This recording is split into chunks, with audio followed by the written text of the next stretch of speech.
میرا سوال ایٹمی ہتھیاروں کے بارے میں پوچھنا ہے جی. ایٹمی ہتھیاروں کے بارے میں اگر کوئی صحیح اسلامی حکومت ہو تو اس کو کس حد تک ہتھیار کس قسم کے ہتھیار استعمال کرنے چاہیے؟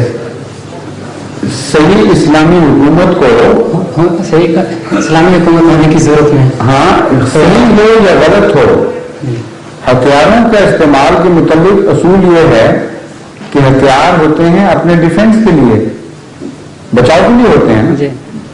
اس لیے اگر دشمن کے پاس زیادہ ہتھیار ہیں تو آپ کو بھی زیادہ ہتھیار لینے چاہیے، اگر دشمن کے پاس خطرناک ہتھیار ہیں تو آپ کو بھی خطرناک ہتھیار اپنانے کی کوشش کرنی چاہیے. یہ بنیادی اصول ہے، اس میں اسلام غیر اسلام کا کوئی فرق نہیں ہے. نہیں ایٹمی بم جو ہے وہ تو بڑی بڑی بات ہے.